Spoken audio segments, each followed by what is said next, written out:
Il était une fois, dans un petit village allemand, vivait une jeune fille nommée Marie, qui travaillait du matin au soir. Marie était une fille douce et gentille, toujours prête à aider. Son cœur était aussi pur que l'or. Tu dois travailler plus dur, fille paresseuse.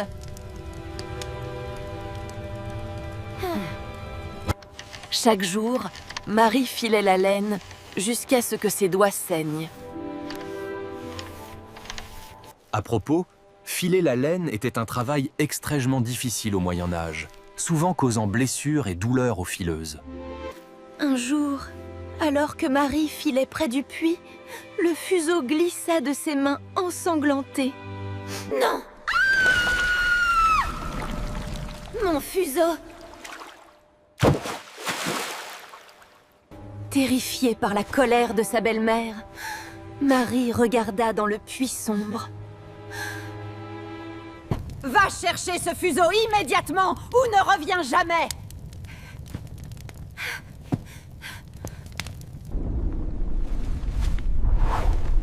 Elle tomba.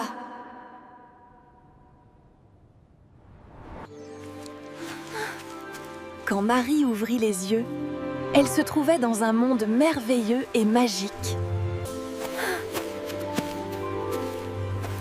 Où suis-je? C'est magnifique! Marie suivit le chemin doré, se demandant où il pourrait mener.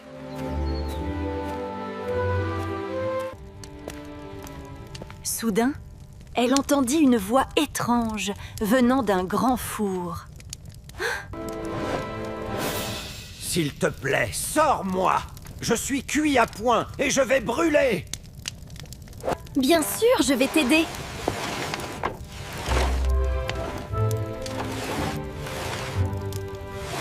Après avoir aidé le four magique, Marie continua son voyage. Bientôt, elle arriva à un magnifique pommier chargé de fruits mûrs. S'il te plaît, secoue mes branches. Mes pommes sont trop mûres et trop lourdes.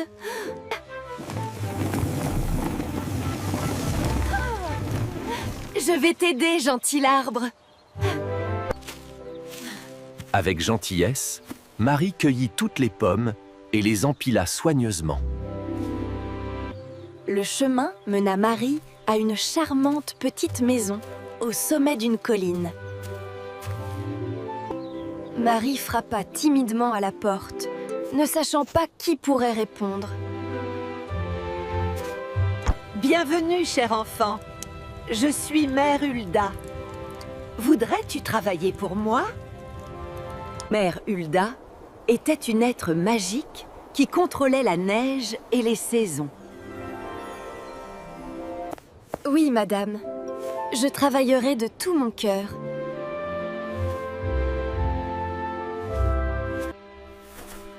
Marie commença à travailler immédiatement, nettoyant la maison avec soin et diligence.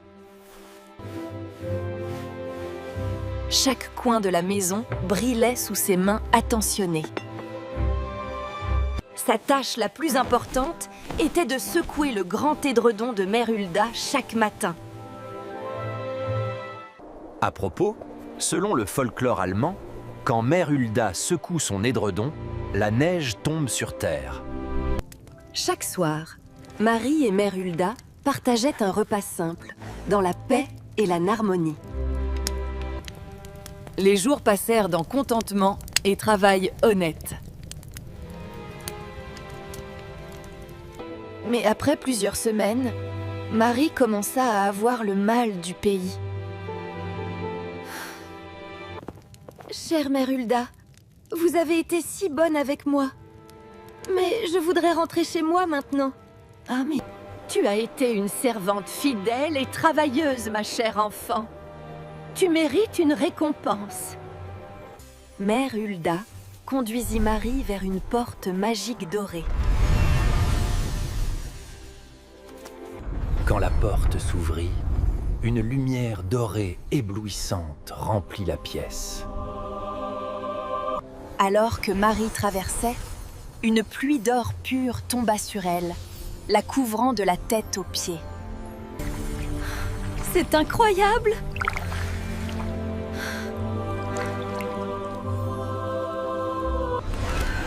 Marie réapparut dans son propre monde, transformée en une figure d'or vivante. De l'or! De l'or véritable! Comment as-tu obtenu cela? J'ai aidé un four, un pommier, et j'ai travaillé fidèlement pour Mère Hulda. Louise, tu dois faire exactement la même chose et obtenir encore plus d'or.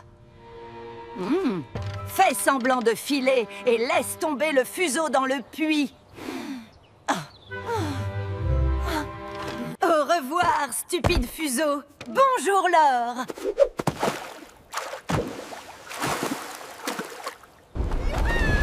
L'or sera bientôt à moi!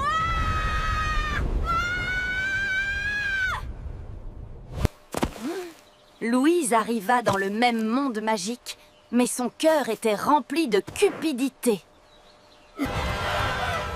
Je n'ai pas de temps pour toi! Je vais chercher mon or!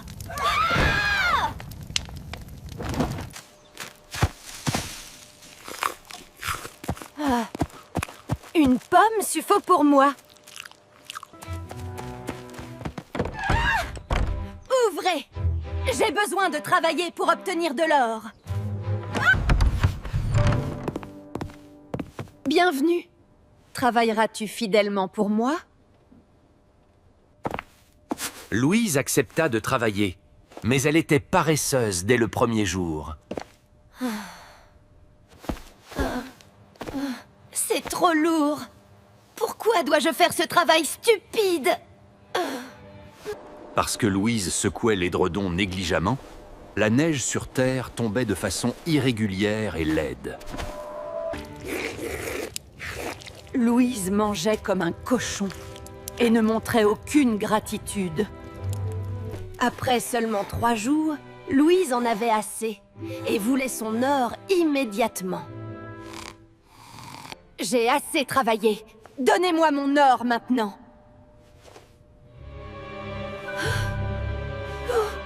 Très bien. Tu recevras exactement ce que tu mérites.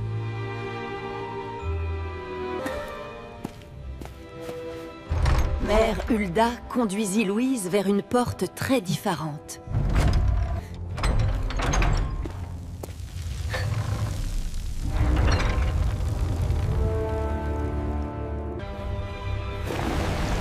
Alors que Louise traversait, une pluie de goudron noir et puant tomba sur elle. Non. Qu'est-ce que j'ai? C'est dégoûtant! Louise! Qu'est-il arrivé à toi? Ça ne partira pas! C'est collé pour toujours!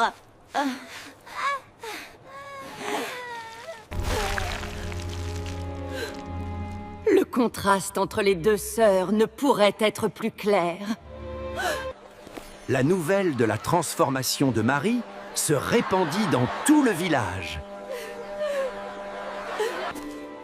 Mademoiselle Marie, votre beauté intérieure brille aussi fort que votre or extérieur. Avec sa fortune dorée, Marie acheta une belle maison et épousa le gentil fermier. Malgré sa richesse, Marie resta humble et généreuse, aidant toujours les nécessiteux. À propos, la générosité et l'humilité sont considérées comme vertus essentielles dans nombreux contes de fées européens traditionnels. Marie utilisa son or pour construire une école pour les enfants pauvres du village. Pendant ce temps, Belle-Mère et Louise vécurent dans misère et isolement. Si seulement j'avais été gentille et travailleuse comme Marie. Maintenant, je suis maudite pour toujours. belle-mère réalisa trop tard que sa cupidité avait détruit sa propre famille. Depuis ce jour, chaque fois que neige tombe régulièrement et magnifiquement, les gens disent que Mère Hulda secoue son édredon avec soin.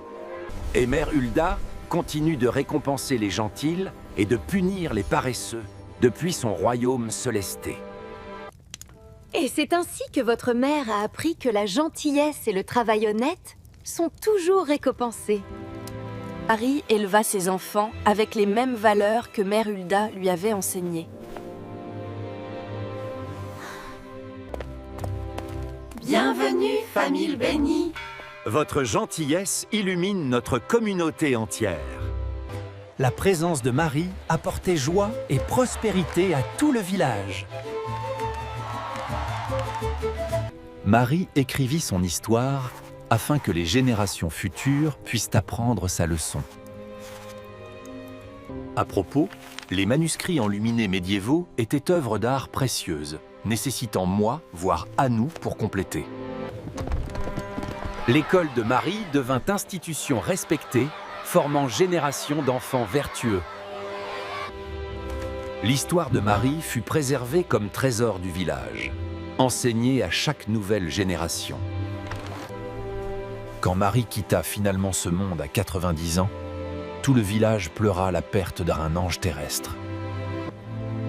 Les descendants de Marie héritèrent non seulement de fragments de son or, mais surtout de ses vertus. Des siècles plus tard, le village prospère toujours, et l'héritage de Marie vit dans chaque acte de gentillesse. Laissez-moi vous aider, madame. C'est lourd. Oh, merci beaucoup, ma petite. Et c'est pourquoi nous devons toujours être gentils et travailleurs, comme notre fondatrice Marie. Chaque année, le village présente pièce-théâtre, racontant la histoire de Marie pour nouvelles générations. Durant Festival le hiver, villageois rendent hommage à Mère Hulda, qui apporte neige bénie. Les reliques de Marie sont préservées au musée village comme trésors sacrés nationaux. Le sentier touristique Chemin Mère Hulda attire visiteurs de monde entier cherchant l'inspiration des histoires Marie. L'histoire Mère Hulda a été traduite sans langue, devant contes faits universels. À propos, une histoire Mère Hulda fait l'objet de l'étude académique de folklore, psychologie, sociologie dans universités mondiales. Partout dans le monde, parents continuent lire l'histoire Mère Hulda à leurs enfants avant de dormir. Et Mère Hulda, du haut de son royaume céleste éternel, continue de surveiller, récompensant toujours gentillesse. À travers son puits magique, Mère Hulda observe chaque acte de bonté partout dans le monde. Ainsi se termine Conte de Mère Hulda, rappelant la vérité éternelle. Nos actions déterminent notre destinée. Et ils vécurent selon cette leçon pour toujours.